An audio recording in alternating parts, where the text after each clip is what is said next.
জন্মানোর পর বাবা মা ভাবতে শুরু করলো এটাই এবার তাদের সাকসেস। তারপর ধীরে ধীরে আমি যখন হাঁটতে শুরু করলাম, কথা বলতে শুরু করলাম, খাবার খেতে শুরু করলাম, তখন মনে হলো জীবনে এটাই বোধহয় সাকসেস। তারপর মনে হলো পড়াশোনা না করলে সাকসেস হওয়া যায় না।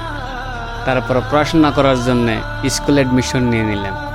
তারপর ভাবতে শুরু করলাম এভাবে সাকসেস হওয়া যাবে না, সাকসেস হতে হলে ক্লাসের টপার হতে হবে। তো তারপর মনে হলো ক্লাসের টপার হতে হবে। তারপর ধীরে ধীরে ভালোভাবে পড়াশোনা করতে করতে ক্লাসের টপারও হয়ে গেলাম।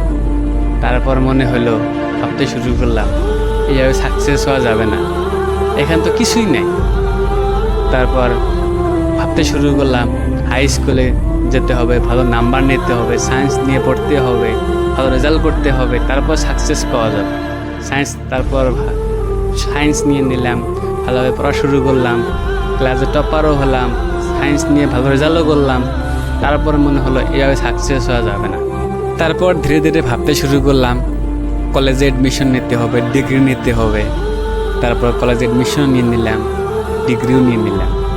তারপর ধীরে ধীরে ভাবতে শুরু করলাম এগুলা দিয়ে সাকসেস হওয়া যাবে না, সাকসেস হতে হলে মিলিনিয়ার হতে হবে। আর এভাবে পড়াশোনার পাশে বিজনেস আইডিয়া নিয়ে নিলাম, কিছু টাকা জমালাম, আর পড়াশোনা করতে করতে ডাক্তারও হয়ে গেলাম। তো ডাক্তার হওয়ার পর মনে হলো জীবনের এটাই বোধহয় সাকসেস। এরপর মানুষ এসে যায়, মানুষকে বাঁচানোর জন্য মানুষ এসে হাতে পায়ে মিনতি আবেদন করে আমাকে। তখন মনে হলো এর চেয়ে খুশির বিষয় আর কি হতে পারে। তারপর মনে হলো জীবনে এটা বেশি সাকসেস না, সাকসেস হতে হলে বিয়ে করা, বাচ্চা কাচ্চা নেওয়া, সংসার করা, এটাই সাকসেস। তারপর বিয়েও হলো, সংসারও আরম্ভ করলাম, বাচ্চা কাচ্চাও হইলো।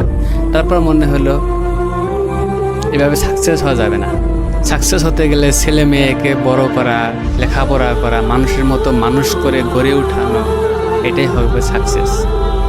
তারপর ছেলে মেয়েকে লেখাপড়া করালাম, ভালো মানুষ বানাইলাম, সাকসেস করলাম। তারপর বয়স ধীরে ধীরে শেষের দিকে চলে আসলাম। তারপর ভাবলাম এভাবে সাকসেস হওয়া যাবে না, যেগুলো টাকা জমাইছি আর যেগুলো পেনশনের টাকা পাইছি এগুলো ভালোভাবে ব্যবহার করতে পারলেই কোথায় সাকসেস হতে পারবো। তারপর ছেলে মেয়েদের জন্য বাংলো, বাড়ি, নিজের জন্য গাড়ি, সব কিছু নিয়ে নিলাম। তারপর ধীরে ধীরে মৃত্যুর দিকে এগিয়ে গেলাম।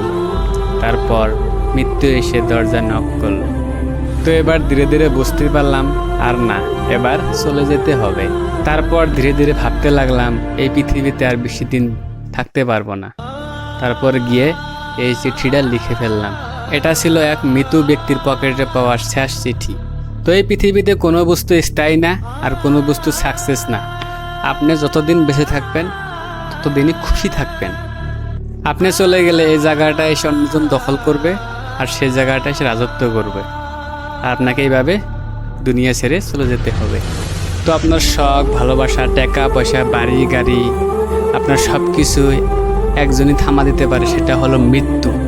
সেজন্য বলছি আজ থেকে খারাপ চিন্তা, খারাপ ডিসিশন, খারাপ কাম সব কিছু বাদ দিয়ে দিই, সব কিছু ভুলে যায়।